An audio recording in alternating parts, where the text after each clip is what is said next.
Halo, assalamualaikum warahmatullahi wabarakatuh. Tapi untuk urusan pertanian, untuk urusan masyarakat, untuk urusan administrasi segala macamnya itu di bawah Kesultanan. Jadi udah dibagi dua ini. Makanya di situ kemudian nanti akan lahirnya tentang beberapa persilatan karena keluar dari jurusan dari pasukan-pasukan ini. Maka nanti akan muncullah beberapa tempat-tempat baru ketika dari tahun 1752.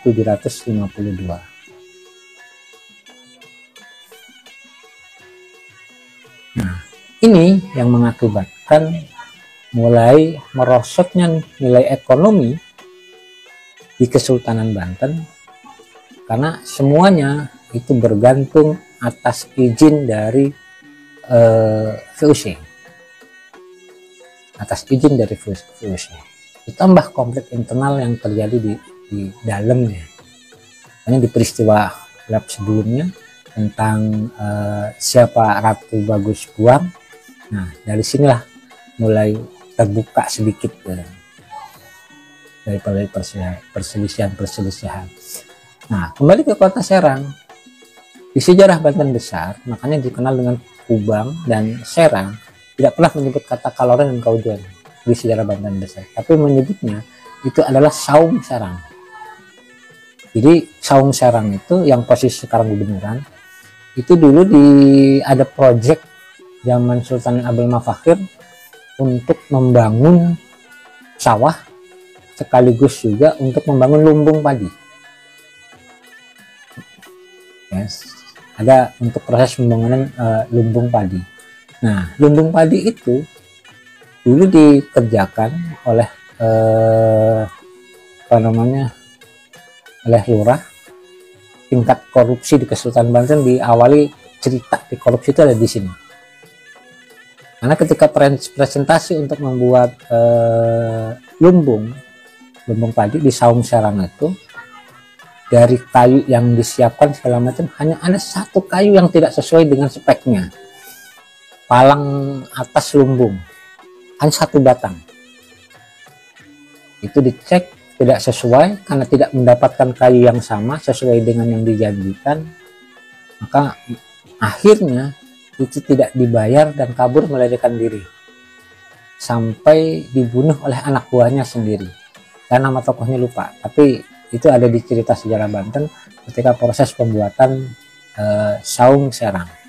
Bahkan tokoh ini sebenarnya Sakti Mandraguna. Karena ketika proses pembuatan Saung Serang itu sampai diterkam macan. Dan macannya terbunuh. Ketika ditanya punya ilmu kesaktian seperti apa segala macam. Sehingga tokoh ini menyebut bahwa hanya rajin ibadah, rajin sedekah, rajin infak. Maka harimau ketika ditatap matanya maka dia akan lemah. Ada itu yang terungkap. Nah, itu posisinya di Saung Serang. Nah, siapa yang membuat Saung Serang? Nah, yang membuat sawah ini siapa dari Saung Serang ini? Konon ceritanya Saung Serang ini dibuat oleh anak buahnya Astapati. Anak buahnya Astapati. Sebelum tangannya terpotong itu sebagai pimpinan proyeknya proses pembuatan Saung Serang. Maka kalau yang sering ke Baduy silahkan tanyakan di kampung video Cikartawana. Di Cikartawana karena itu leluhurnya dulu yang membangun Saung Serang itu. Dalam tradisi lisan mereka di masyarakat Baduy. Karena itu yang buat dulu Astapati untuk pembangunan sawah di masa zaman Abdul Mafakhir.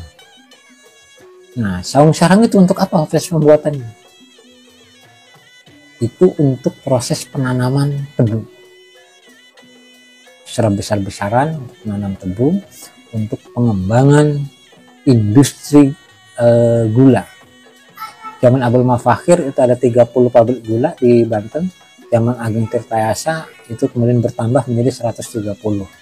Maka salah satu pabrik gula yang ini adalah di Suglel, kampung Cinanya itu di Sukalila, yang sekarang itu dari Sumur Bor masuk ke dalam, dan pabrik gulanya itu ada di situ.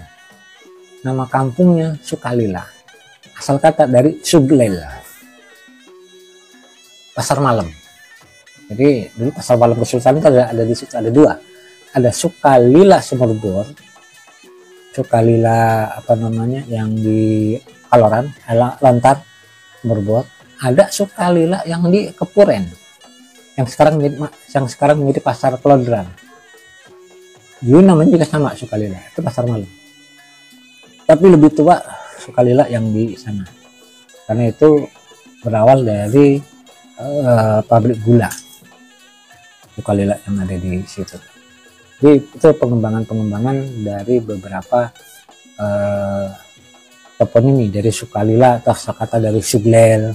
Seran adalah dari sawah milik negara, Sabin itu dari sawah pribadi atau sawah yang sudah diberikan negara untuk masyarakatnya, sehingga sawah milik pribadi.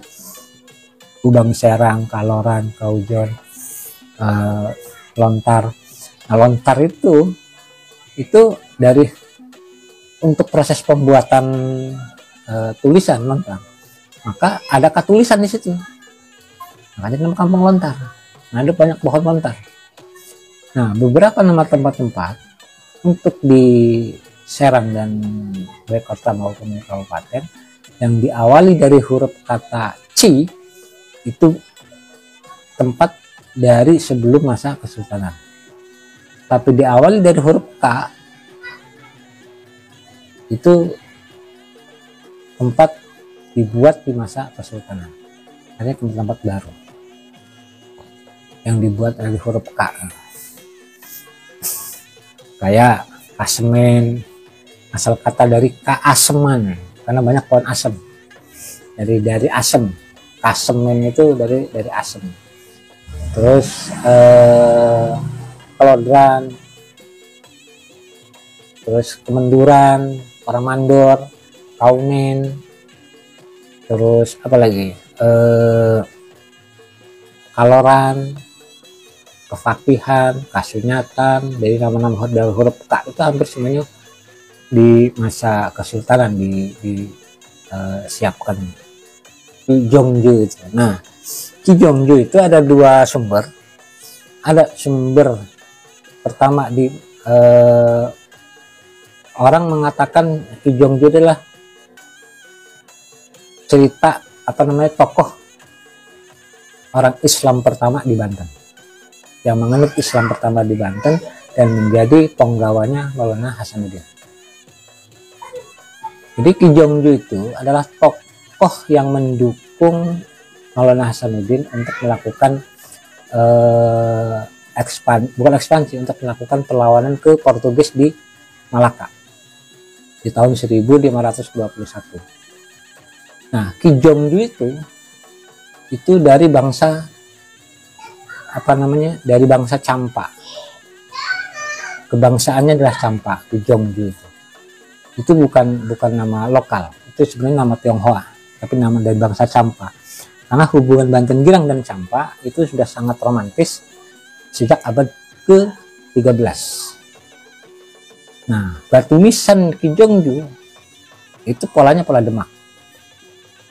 Batu nisannya di Kijongju dan Agusju.